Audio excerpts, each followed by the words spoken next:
Hey guys, it's Andrew here, and today I want to make a special video.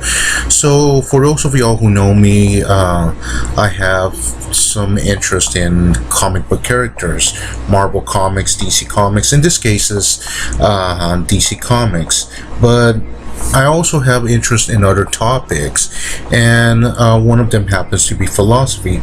And it just so happens that I came across something that encompasses two interests: DC comic characters and philosophy. But the thing is that I just had to share this because it shows a very interesting concept. It has to do with more of the philosophical implication of what is expressed here, more than the interest in DC comic characters. But let's take a look. Every decision we make is meaningless because somewhere on a parallel Earth we have already made the opposite choice. We're nothing, less than nothing. How can you say that? We're rich, we're conquerors. And here we're poor, we're slaves. And here our parents never met, so we were never born. Here the world ended in nuclear war. Here no fish was ever brave enough to crawl up on land, and humans never evolved.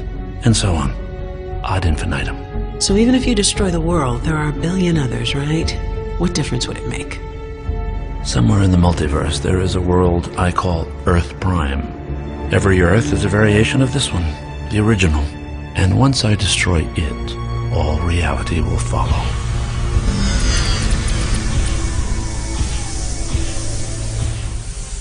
I take it back. You're much crazier than I am. Don't get in my way. Now let's stop right there. So this is a clip from Justice League, Crisis on Two Earths. So what exactly is he saying? There are 2 points here to consider. One is a take on multiverse theory, the other is a take on nihilism. So in case y'all don't know what nihilism is defined as the rejection of all religious and moral principles, often in the belief that life is meaningless. Now let's stop right there for a second. To better explain nihilism, nihilism is the implied concept that morals, ethics, ideologies, and so on are utterly meaningless, purposeless, that they have no intrinsic value whatsoever. This is kind of similar to when the Joker in The Dark Knight said that morals, principles, ethics, and so on were meaningless in times of chaos. See, their morals, their code, it's a bad joke. Dropped at the first sign of trouble. They're only as good as the world allows them to be. I'll show you. When the chips are down, these civilized people, they'll eat each other. See, I'm not a monster. I'm just ahead of the curve. Understand? Have all these rules, and you think they'll save you? Who's in control? I have one rule. Oh, then that's the rule you'll have to break to know the truth. Which is? The only sensible way to live in this world is without rules. And tonight, you're gonna break your one rule. So this pretty much gives you an idea over the concept of nihilism. But the problem with nihilism is that it not only considers all moral and ethical values as meaningless, it considers absolutely everything that ever had meaning or is given meaning, or anything you can ever give meaning to, as completely purposeless, meaningless. So let's get back to Owlman. You never had any intention of using the QED for blackmail. You're going to use it to kill everybody. What if I am? Just tell me. Why? Why not? I'm serious. I'm a murdering psychopath. It's part of my charm. I do find it attractive. But you never make a move without a reason. Why would you want to destroy the world? Because it's the only action one could take that would have any purpose. So considering what he just said, why does he come up with this conclusion? So let's take a look at one of the quotes he said earlier. Every decision we make is meaningless because somewhere on a parallel Earth, we have already made the opposite choice. We're nothing less than nothing. Now, there is something important that you have to consider here in this scenario.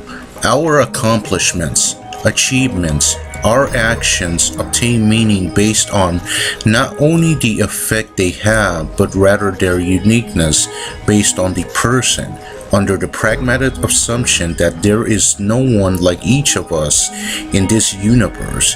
Each one of us is unique, even among twins. However, when you introduced a multiverse concept in which the existence of other universes are contingent based on the actions and or inactions of the inhabitants of that universe in such a way that their pattern of choices resembles binary code, it questions every single motive you have for the actions you do.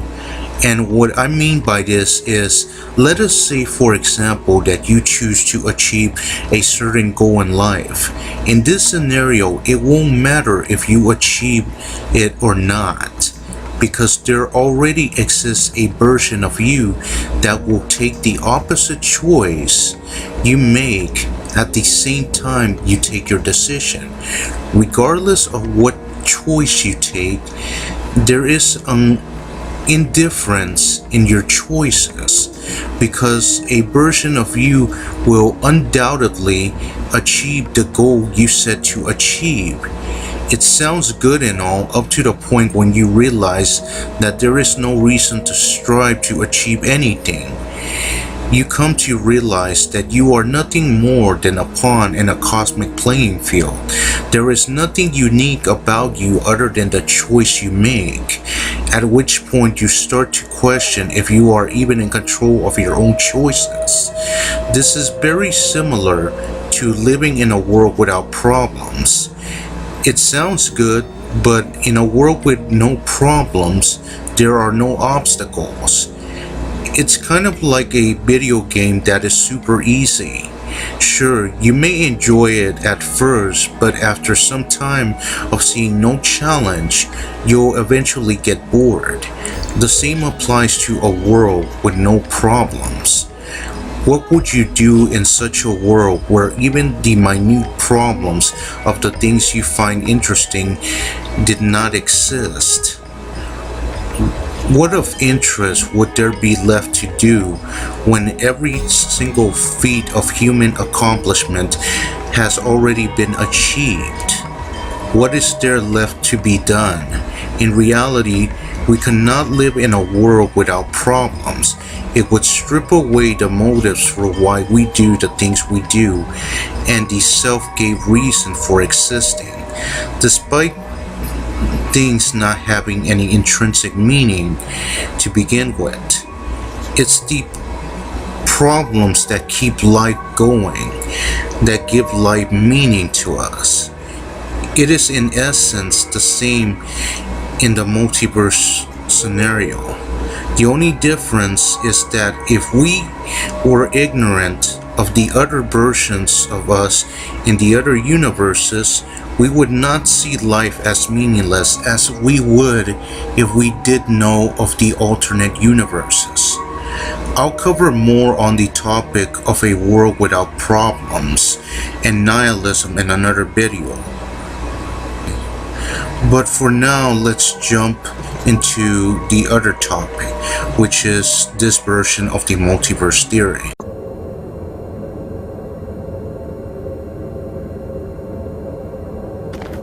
Welcome to Earth Prime. Before there was thought, there was this place. One Earth, with a single history. But with the coming of man came the illusion of free will. And with that illusion came chaos. With every choice we make, we literally create a world. History branches in two, creating one Earth, where we made the choice, and a second, where we didn't. That's the secret of the universe, you know. Billions of people making billions of choices, creating infinite Earths. Now let's stop right there. History branches into one where the choice was made and the other one where it wasn't. This is what I meant by and or inaction or action of the inhabitants of that particular universe. That's what I meant when I said that the pattern of choices resembles binary code. And I want you to stop and think for a moment. Now, ask yourself who you are. What am I getting at here is that who we are, our personalities, our own individual psychology, our own individual aspect of ourselves, and not just mentally but physical aspects of ourselves, are all contingent based upon the choices that were made for us and the choices we have made and the choices that we will make or what define later on how we will be later on. We're constantly in a state of change. We're constantly changing based on our decisions, our choices. So that being the case, and this is the concept of multiverse theory, I find it quite interesting because if you get one particular person and you pretty much go through a series of different options, choices. Let's say, for example purposes, let's say Steve from Minecraft.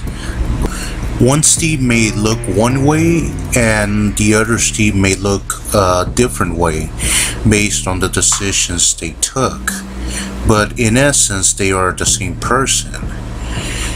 And pretty much consider the variety of different Steves that you would get if, let's say, you had an infinite amount of different Steves, which each one of them take a variety of different decisions. As minute as the decisions are, they affect greatly how that particular Steve's gonna be, or that particular person's gonna be. And this is pretty much a take on causality. It's a philosophical concept that I often hear from my own father, and this I also find it interesting and all. But anyway, let me know what y'all guys think in regard to this whole scenario with multiverse theory, this whole concept with multiverse theory, because honestly I really find it interesting and all.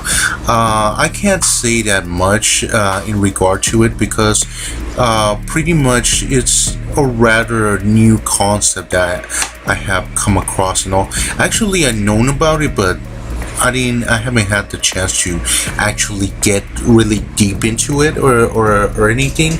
And in reality, I pretty much covered a brief concept in regard to it. And like I said, it's a really interesting concept. But anyway, guys, thank you guys for watching, and this pretty much brings a conclusion to this particular topic and this video. But anyway, thank you guys for watching. Please like and subscribe, and I don't need to tell y'all, pledge to my Patreon, and I'll catch you guys next time. Bye.